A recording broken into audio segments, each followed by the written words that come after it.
A fines de los años 60 se produce la reforma universitaria, que va a producir cambios estructurales en varias universidades chilenas, y por otro lado va a permitir la modernización de programas, lo que va a generar la fundación de las primeras escuelas de diseño profesional en Chile.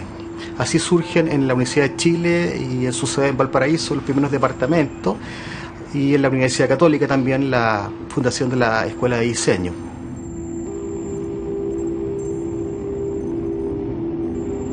Surge una primera generación de diseñadores que van a transitar, ¿cierto?, de el modelo socialista de la Unidad Popular, ¿cierto?, al modelo neoliberal, ¿cierto?, que van a imponer los Chicago Boys, ¿cierto?, en la dictadura de Pinochet.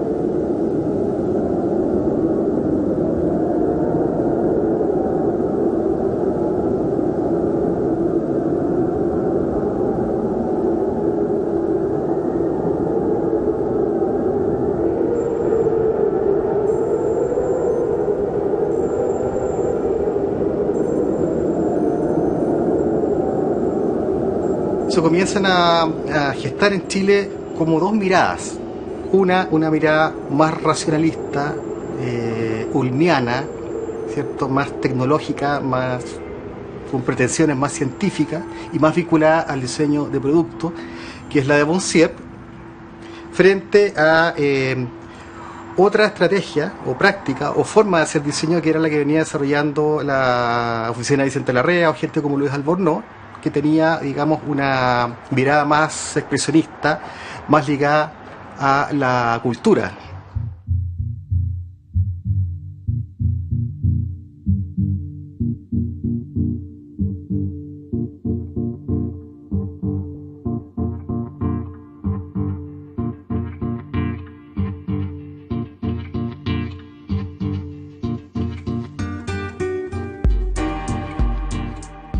Yo he hablado siempre de esta década prodigiosa en el ámbito, ¿no es cierto?, en Chile, a partir de inicios de los 60, con todas estas transformaciones, ¿no?, sociales, políticas y culturales, que es curioso que el país apareciera como que estaba cerrado, pero la verdad que no. Culturalmente hay, ¿no es cierto?, cruces muy fuertes, obviamente con toda la influencia muy fuerte de la Revolución Cubana en el ámbito político, sobre todo el impacto en los jóvenes.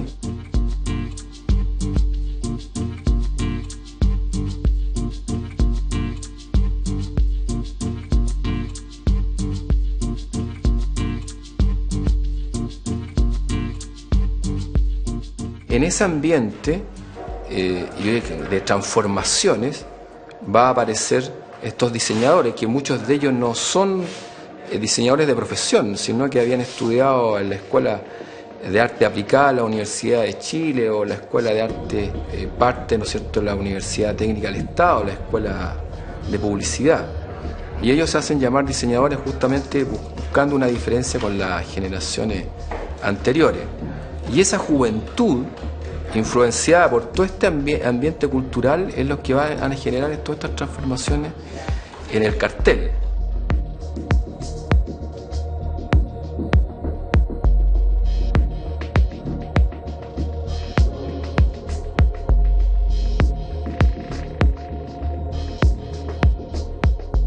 Toda esta mezcla, ¿no es cierto?, de referentes, que tiene de todo un poco, de la psicodelia, del pop art, de la escuela Suiza, ¿no es cierto?, de lo que se le ha hablado del estilo tipográfico internacional, y también la paleta de colores, ¿no es cierto?, cromática de lo precolombino, la artesanía, estas referencias de búsqueda de una figura, de una representación iconográfica que se acercara a un poco a un ambiente que de alguna manera algunos grabadores chilenos de los 50, 60 habían ido trabajando en su discurso visual, en su construcción iconográfica, de representación del protagonismo del pueblo, porque creo que es un gran cambio que hay, ¿no es cierto?, entre lo que pasa antes de los 70 y que va a pasar después con el discurso del cartel político chileno, que en el caso de la izquierda los protagonistas van a ser la gente. Creo donde más marcado se ve la obra de Waldo González y Mario Quirós para los afiches de la polla chilena de beneficencia. Sobre todo diría los trabajos que fueron hechos a finales del 72 y parte del 73.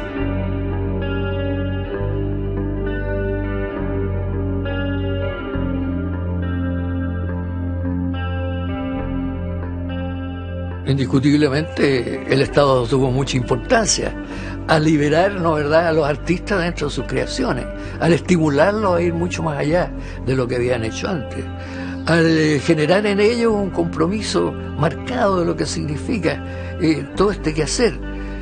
Pero también habían instituciones importantes, aparte del Estado, como la polla chilena de beneficencia, como los discos que mantuvo, el desarrollo del muralismo también. Es decir, yo creo que renace el arte y tuvo una fuerza muy especial.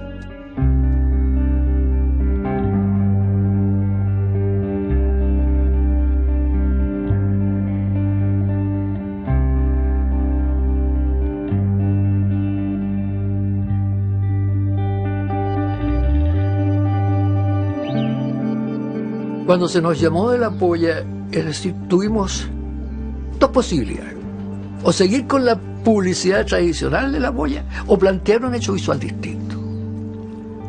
Y nosotros nos jugamos.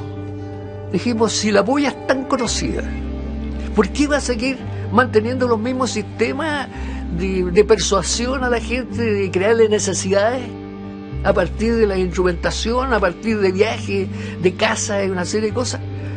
Nosotros planteamos el otro hecho. ¿Por qué no aprovechar el conducto y el canal tan importante de la polla para poder servir a la sociedad? Y fue realmente un cambio notable. Es decir, cambia la publicidad y cambia esta nueva secuencia de formas de decir y hacer.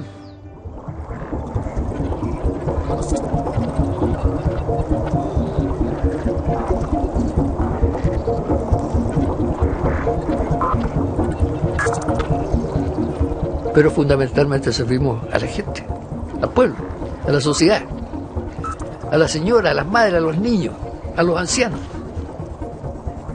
a la gente con problemas físicos, a todos ellos.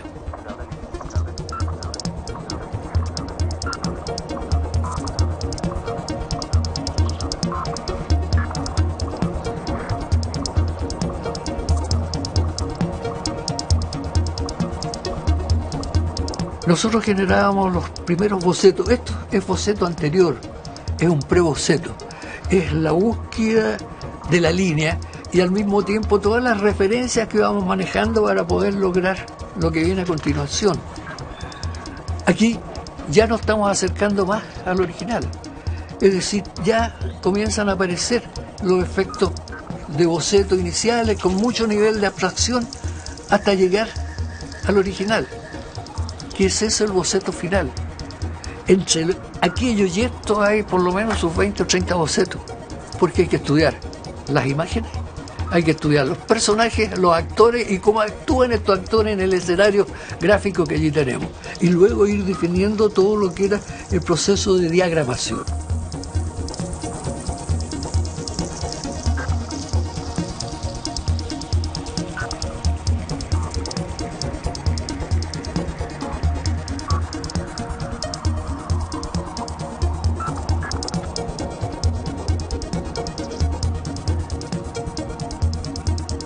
Considero que el cartel es la fuente más importante dentro de lo que es la comunicación visual, donde reúne todos los conceptos y todos los criterios del diseño gráfico, donde existe una profundidad conceptual a través de denotaciones y connotaciones visuales que lo hacen tener una esencia muy especial. El afiche es profundo, el afiche es emotivo, el afiche se comunica con su gente, el afiche extiende el amor, el cariño y el respeto, el afiche enseña a sentir, el afiche enseña diversas cosas, criterios, habla de religión, de política, habla de la mujer, habla de la paz, habla de la guerra, de la revolución, de la política.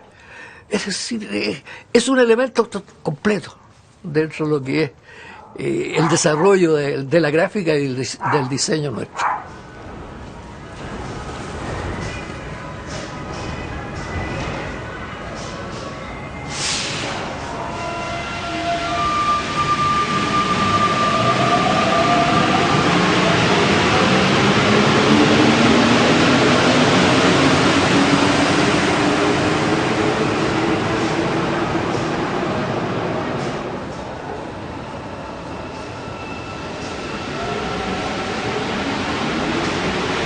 Santiago es tierra adentro, muy concentrado en sí mismo, es un círculo hermético, y nosotros somos todo lo contrario, somos puertos abiertos.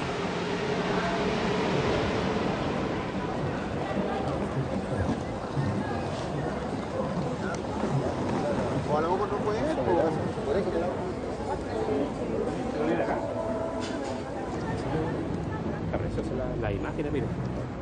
Y están pegaditas. Están preciosas.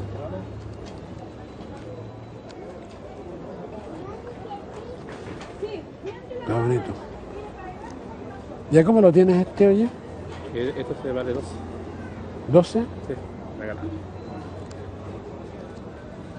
Para ti. Déjamelo un día a mí. Pues. Bueno, pastor. Bueno, Bueno. Oiga, después tengo este de Roma, todo lo que es Roma, pero con otra ancho. y ese es antiguo salió. Bonito, viene incluso viene con los mí. Súper bonito, sí lo estuve viendo. Más que el afiche, creo yo que era la producción de libros, ¿ah? Pero también el afiche, porque eso iba, una cosa iba con la otra. Por ejemplo, ese afiche de ahí, el afiche del Paraíso, qué sé yo, en el 70, me parece la primera edición, no es un afiche de político, digamos, pero es un afiche social, en el sentido de que hay un interés por la ciudad, un interés ciudadano, ¿no? En ese momento llegaba a Valparaíso un gran editor, que es Oscar Luis Molina, que venía de Barcelona, y se instaló en la Católica de Valparaíso, y Raúl Alán en esa época le pidió que fundara una editorial. Y él hizo ediciones universitarias de Valparaíso, donde yo trabajé mucho tiempo. Por ejemplo, este libro, que es una reedición, esta es una reedición actual, casi actual, de una antología que el mismo Neruda hizo sobre su poesía sobre Valparaíso, o sea, una antología personal de sus mejores poemas, según él, sobre Valparaíso, ilustrada por Sergio Rojas, que fue profesor de la Universidad de Valparaíso, con ilustraciones muy interesantes.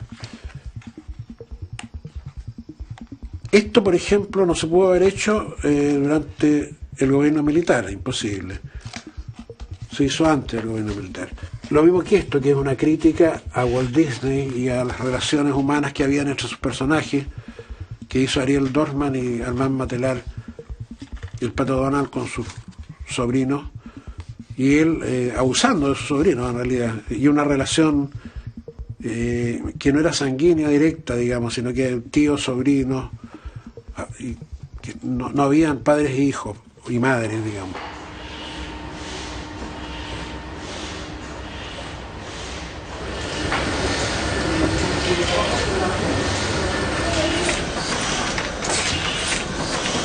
Cuando íbamos a las imprentas, porque nosotros estábamos muy metidos en las imprentas, cosa que ahora no pasa, no van los diseñadores a las imprentas porque se quedan con muy metidos en el computador.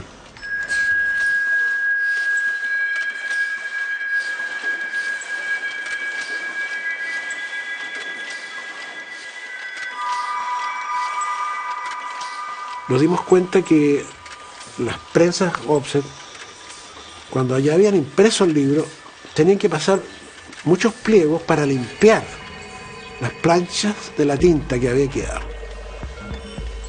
Y en esos pliegos se empezaban a acumular decenas de impresiones y de imágenes, y sobreponían una sobre otra. Y se formaban cosas fabulosas, porque por esta cosa absolutamente arbitraria y involuntaria y lúdica, se formaban cosas extraordinarias. Aquí hay un retinte real de una imprenta, en que nosotros recibimos un papel lleno de impresiones sobrepuestas, y se produce una imaginería especial. Y aquí está aplicado el hecho. Está aplicado porque estos carabineros que van corriendo, aquí es una sobreimpresión sobre el edificio Seguro Obrero, que es donde sucedió el asesinato, digamos. Nosotros decíamos que era como el subconsciente de la máquina que quería hablar ella. Se rebelaba contra lo que nosotros le poníamos, y de repente se ponía a soñar sus propios sueños. Pero que eso había que tomarlo como algo positivo, porque si nosotros aprendíamos cómo soñaba la máquina, podíamos nosotros inventar nuestros sueños. Entonces recogíamos muchos de estos papeles. Tengo algunas cosas por ahí. Y de ahí empezamos entonces a usar mucho retinte y imprimir unas cosas sobre otras como un lenguaje casi.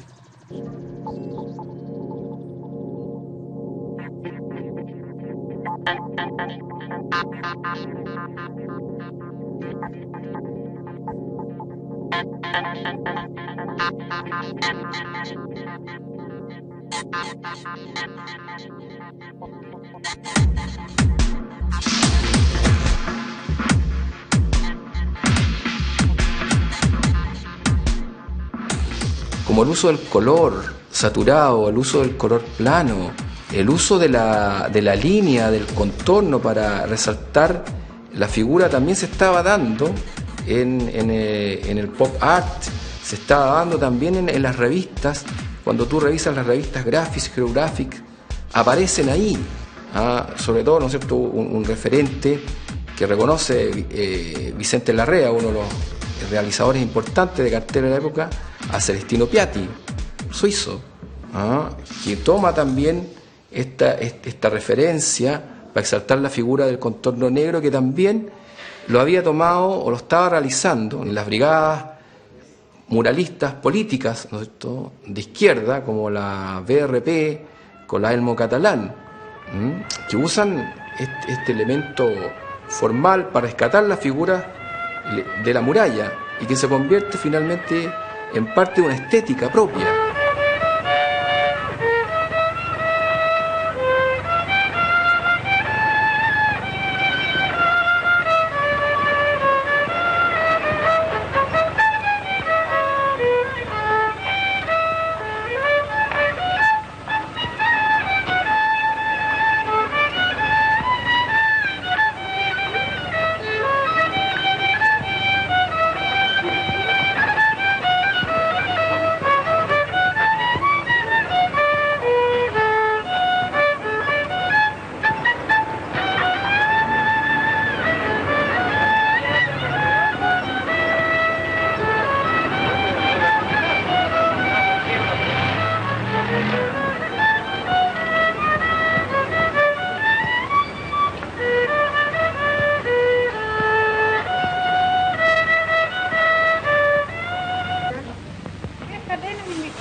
Como personas con inquietudes intelectuales, teníamos mucha recepción de suscripciones a revistas de diseño externas. Por lo tanto, estábamos al tanto de lo que estaba pasando en Alemania y en Europa por la Gebrauchsgrafik y por la Communication Art y la Print, que nos venían desde Estados Unidos. Ahora, nuestra inquietud no quedaba ahí, teníamos siempre una muy buena biblioteca y la tenemos todavía, por lo tanto siempre hemos estado curioseando en las formas gráficas de todas las culturas del planeta. Tú hablas del pop, bueno, indudablemente que el pop y toda la psicodelia y todas esas cosas nos influyeron porque fue una forma de expresión que partió en Estados Unidos y después se extendió por todo el planeta. Hay formas de la psicodelia que indudablemente que nos suscribimos a ellas, las adquirimos y las aplicamos. Hay muchas formas latinoamericanas, ¿verdad?, que están en parte de nuestra educación básica que recibimos en la Escuela de Artes Aplicadas.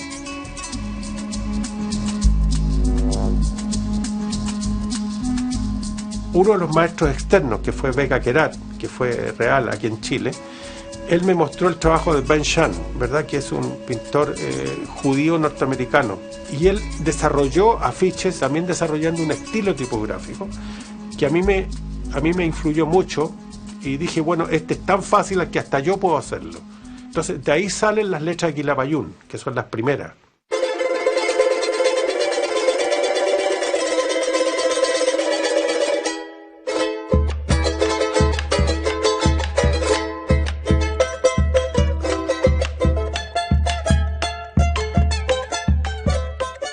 Tomamos, la fuimos adaptando por prisa y por facilidad de dibujo nuestra, y la fuimos adaptando tanto en algunos afiches como en muchas carátulas de disco, ¿verdad? Y de ahí nos echan la culpa que nosotros hicimos la tipografía de la Unidad Popular. No es tan grande la cosa, no.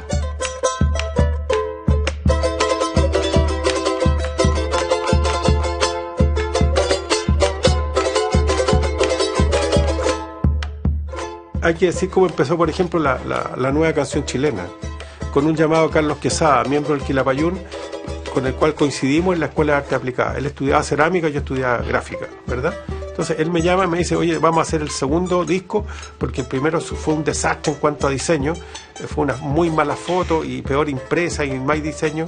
No sé si ocupaba la palabra diseño ya o no, pero el dibujo es mala, la gráfica tampoco creo que se ocupaba la palabra gráfica, ¿verdad? Pero el resultado es penca, rasquita, ¿verdad? Era lo mismo de siempre, era la foto de los actores o de los intérpretes generalmente con unas letras que las ponían en la imprenta. Esa era toda la disciplina del momento. Era muy común, las imprentas diseñaban, o sea, ni imprimían ni diseñaban. Y así empieza, y la primera carátula es Víctor Jara más Quilapayún, canciones folclóricas de América. Entonces me la explican, porque ni siquiera la escuché, esa vez nos fuimos a la sala de grabación, y me explica que son canciones del folclore latinoamericano, y por supuesto con poco tiempo. Entonces le digo, bueno, Carlos, lo que me estás diciendo en este momento, lo veo como el aduanero Rousseau cuando pintó esas cosas tropicales como él se las imaginaba en Francia, sin haber estado nunca en Latinoamérica, mucha vegetación y algunos animales. Perfecto, si eso es el ambiente latinoamericano. Y ahí salió la primera. Gira, gira, girasol, gira, gira como el sol. Trala, trala, trarilón, gira, gira como el sol.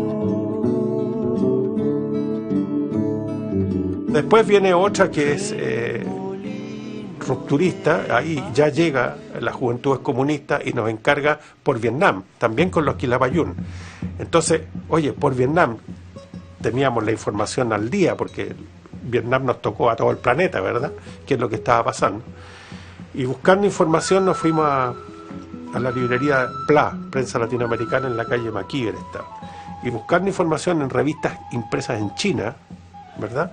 Aparece la foto de este guerrillero con todo el pelotón detrás y detrás la selva.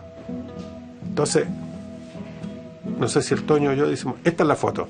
Y el Toño la aísla, ¿verdad? Con témpera blanca, la recorta manualmente, le toma una fotografía de alto contraste y empieza el proceso de alto contraste, y después es Antonio el que la hace y presenta 3 exposiciones con 3 tiempos diferentes y con 3 tamaños diferentes sobre el mismo tamaño de papel. Y esa sería la carátula, sin ningún título. O sea, la segunda carátula ya era otro rompimiento más con la famosa foto de los actores.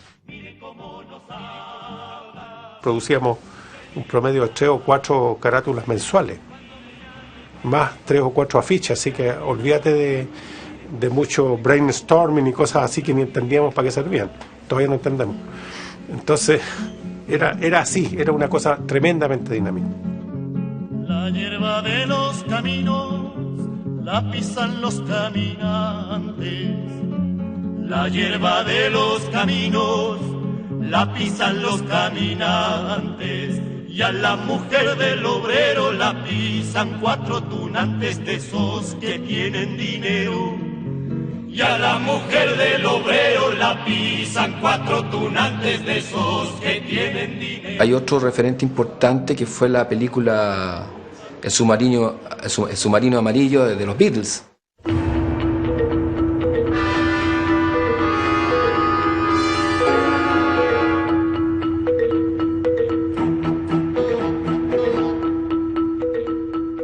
Con toda su estética pop, ¿no es cierto?, y psicodélica, que va a generar un impacto muy fuerte en los jóvenes diseñadores, porque habían estado acostumbrados a ver lo más cercano en términos de cine de animación las películas de Walt Disney.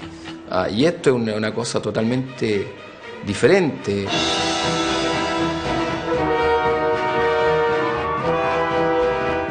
Contracultural, entre comillas, como la cultura oficial del hacer el buen dibujo, el dibujo correcto, lo académico. Y esto se ve reflejado, yo creo que también muy fuerte, en todo el trabajo de las carátulas de disco que hicieron los hermanos Larrea y Luis Albornoz para el DICAP. Se ve obviamente el uso del color plano, el color saturado, el contorno de la línea, las figuras que se transforman, la metamorfosis. Tú, si revisas la película Submarino Amarillo, está llena de cambios. Unas figuras se transforman en otras figuras. Y esto es usado también por los hermanos Larrea y Luis Albornoz. When you're listening late at night, you may think the band are not quite right, but they are. They just play it like that.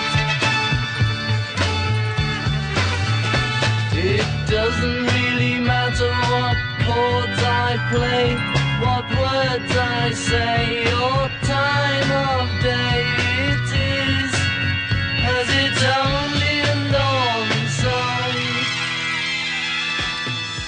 Habían formas que se adaptaban, por ejemplo esa foto de Ángel Parra con los anteojos grandes, es a propósito que le pusimos los anteojos grandes, porque la estructura en los bocetos se ve eran de canciones un poco pop y un poco de la moda, o sea, eran anteojos que se usaban en toda la psicodelia.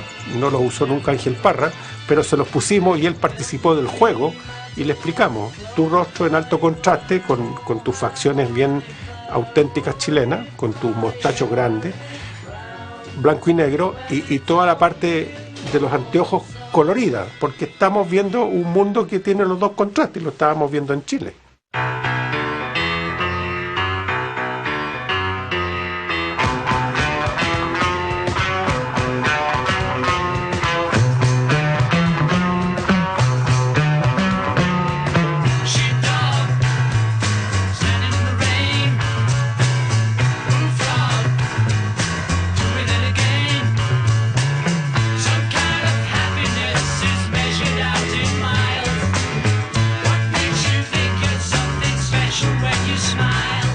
Ninguno de nosotros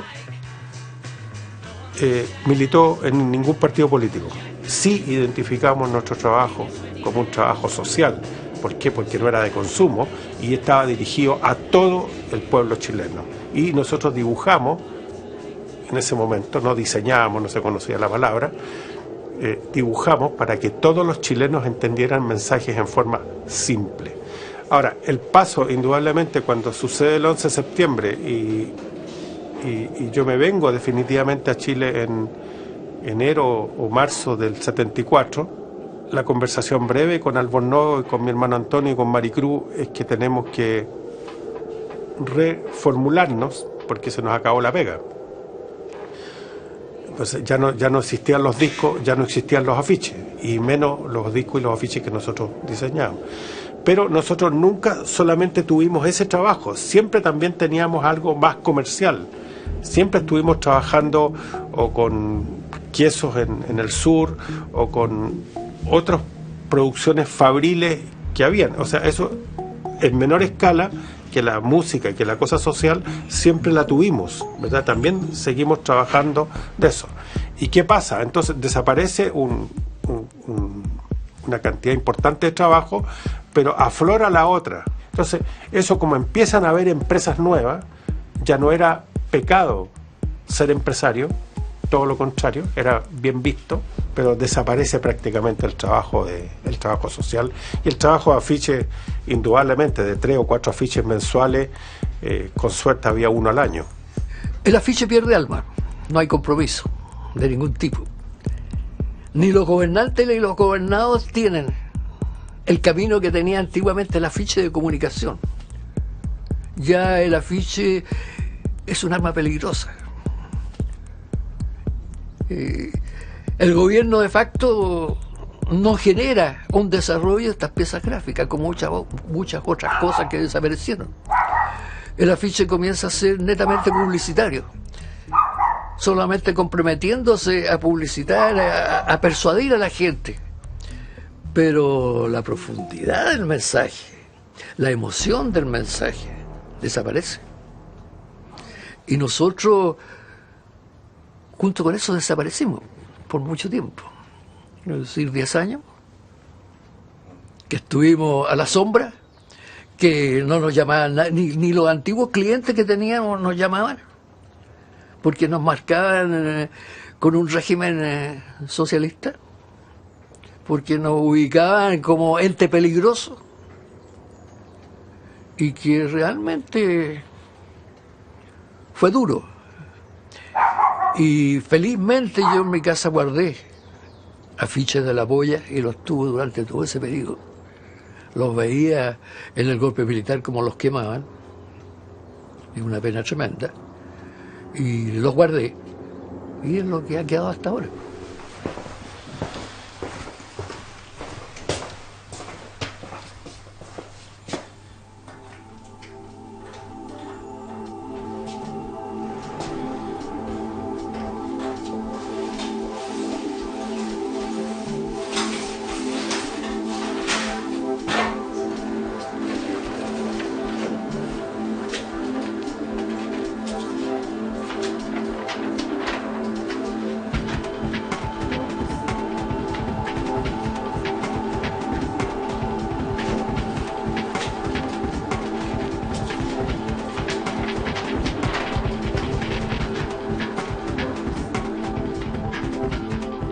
El cartel pierde el escenario, las calles se van a limpiar.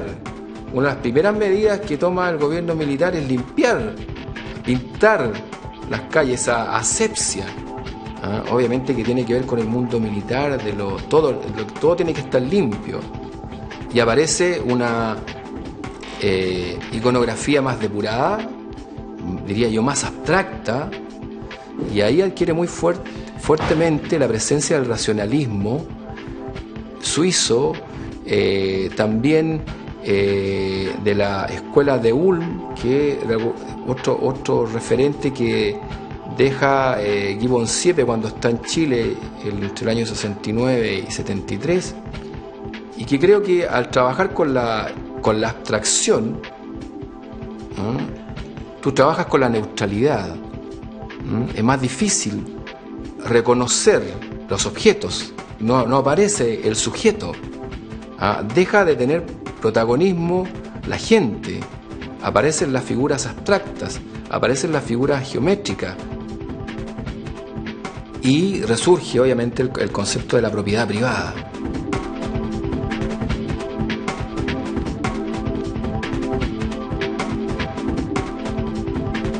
La gráfica, por así decirlo, que de alguna manera propiciaba un modelo de país y de economía, eran modelos que se habían probado en las imágenes corporativas de instituciones financieras, de bancos, etcétera, que ya existía una tradición europea y norteamericana. No se sabe mucho lo que pasó en las vanguardias que huyeron, intelectuales o élite que huyeron de la persecución nazi y llegaron a instalarse en Estados Unidos.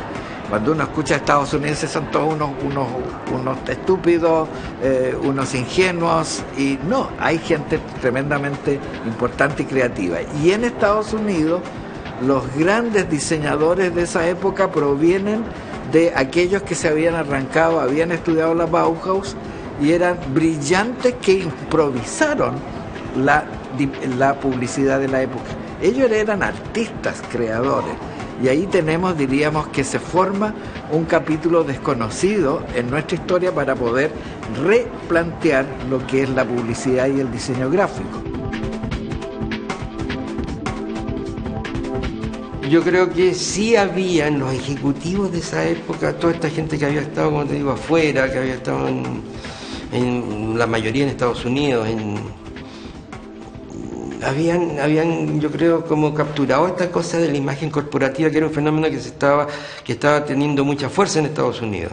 Entonces esta gente captó esta cosa, la necesidad de renovar las imágenes y de desarrollar una imagen coordinada. Logos de muchos bancos. Ya me acuerdo, partimos con el Banco Osorno, el Vice, el Banco Santiago, FUSA, hice una imagen de Mademsa.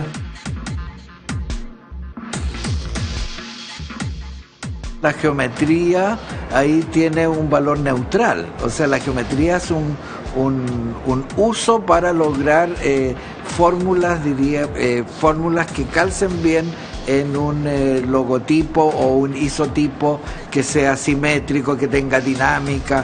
Todo eso se refleja con una simplicidad racional en que todo cabe en una cajita de formas precisas.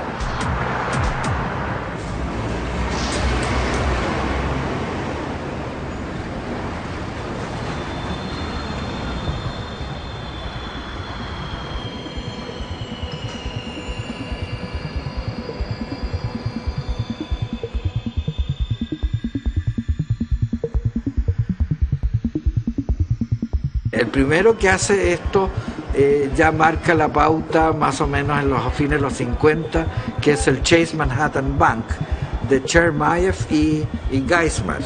Esos son como los modelos para Chile. Y el Chase Manhattan Bank hace una modulación en que cada engranaje va dando movilidad para encerrar dentro la protección del dinero.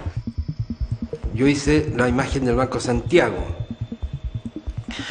Ellos, o sea, y había un logo que habían hecho ellos que era el del Chase Manhattan Bank y que tenían ciertas similitudes, no fue ni copia ni nada, o sea, llegamos por dos caminos distintos a una solución parecida y no igual tampoco. Entonces muchas veces nos decían que habíamos copiado al Chase Manhattan Bank.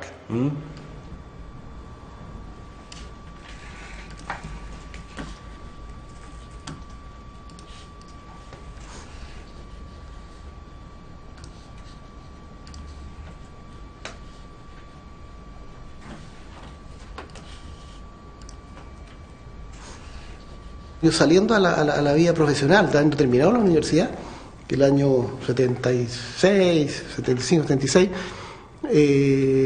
había que ganarse la vida, y claro, en el oficio yo empecé a tomar algún encargo, resolverlo sin saber cómo se resolvían, y eran encargos comerciales, cosas que no se usaban en el territorio de las marcas, imágenes de productos, en fin. La petición de los clientes era bien pragmática, era conseguir un resultado determinado. Y claro, yo tengo la impresión de que nosotros íbamos para un lado muy singular y teníamos cierta afinidad por una belleza más europea, podríamos decir, y de repente, después de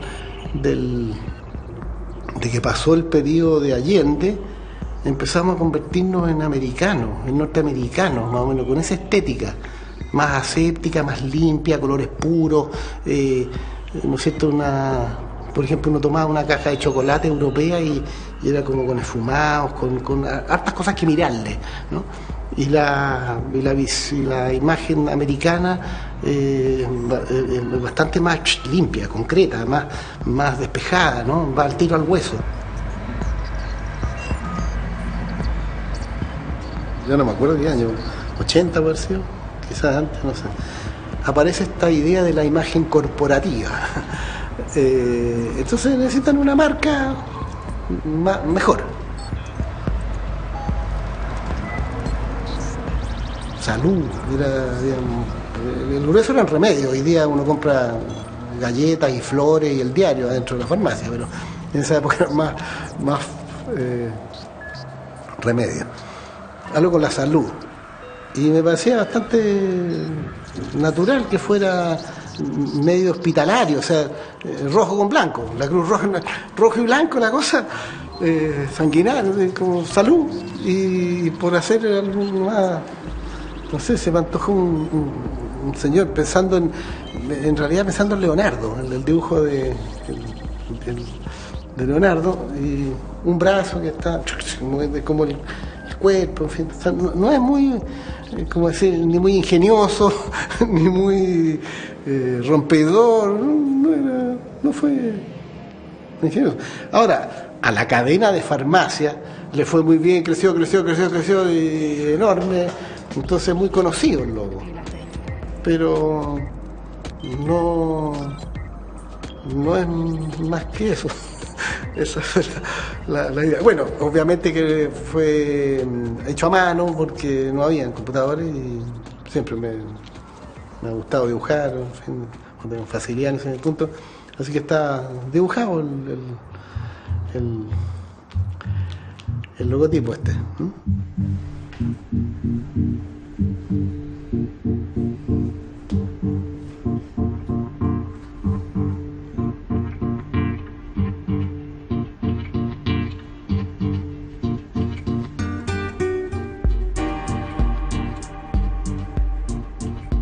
El 85, el 86 llegué a Chile de vuelta y obviamente yo ya mi cabeza había cambiado, mi mundo se había ampliado lo suficiente, había tenido muy buenas experiencias trabajando con clientes norteamericanos y también trabajando con grandes diseñadores. Entonces obviamente que mi visión era tremendamente crítica con lo que estaba pasando. Con la aparición de agencias de diseño como diseñadores asociados, del cual yo fui partícipe, ellos me invitaron para ser socio ahí. Y la verdad que ellos fueron los que me convencieron para que me devolviera, para que regresara. Y me topé con una realidad bastante, te digo que chata. Digamos, el Pantone se usaba, o sea, yo te digo, las marcas eran verde, azul, rojo. Estoy hablando de lo más simple, y eran colores muy básicos. Entonces tú tenías, no sé, pues, tú ves el libro Pantone y habían 3.000 colores. Yo me preguntaba por qué había que usar solamente el verde, el azul y el rojo, y diseñadores asociados, suponte tú, eran especialistas en que las marcas fueran en esos tonos. Le reclamaba al bicho Larrea también al maestro ahí que, oye, todo era verde con rojo, o sea, no había algo ahí que no me gustaba, y significaba que tal vez las condicionantes no eran las mejores, había, como te digo, muchas restricciones, y me imagino que sacarse esa mochila de encima era complicado. Yo siento que uno de los grandes temas que hay ahí tiene que ver con la absorción de estilos o tendencias. Suponte tú, yo estaba Estoy hablando de el periodo del 87, más o menos. 87, 88. Trabajando para diseñadores asociados. Estábamos haciendo diseño New Wave, vendiendo estufas o cocina. Te digo marcas, Sindelens, Fensa. Tomamos las modas, las cosas, las tendencias de alguna forma, pero de una manera absolutamente superficial y no nos interiorizamos claramente en la razón de los por qué estamos haciendo lo que estamos haciendo. Bienvenido al futuro. Refrigeradores Simet Sindelen. La nueva refrigeración.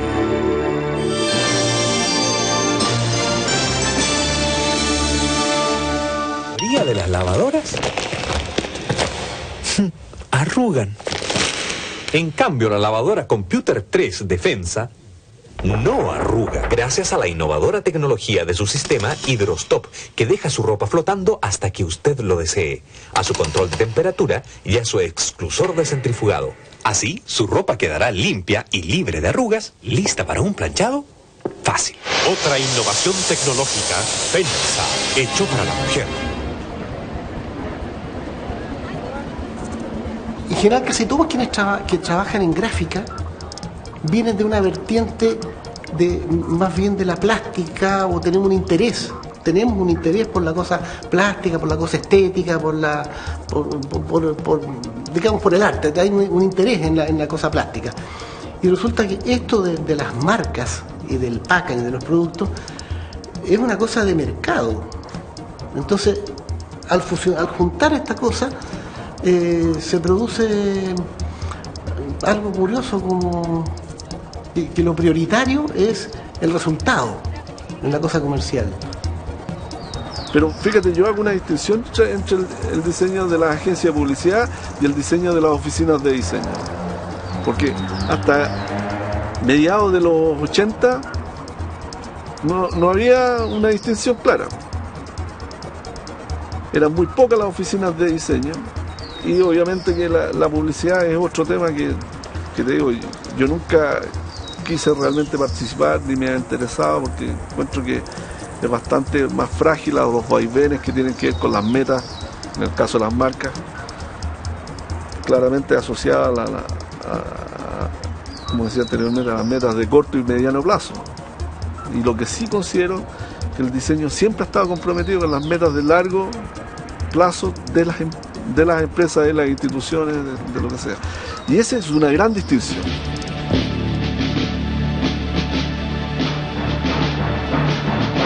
Chile, la alegría está en marcha. En la transición que se produce de la dictadura, ¿cierto?, al gobierno de la Concertación, el diseño gráfico va a comenzar lentamente a despegarse de este modelo más funcionalista, más racionalista. Irrumpen los medios digitales. Por lo tanto, cada vez más las herramientas de diseño, ¿cierto?, comienzan a ser más accesibles, lo que va a permitir que se vayan, sobre todo ya a fines de los años 80, y cuando ya entramos al cambio de gobierno, digamos, un acercamiento o una recuperación de ese expresionismo que había sido propio, ¿cierto?, de el gobierno de Allende, digamos, y también de los años 60.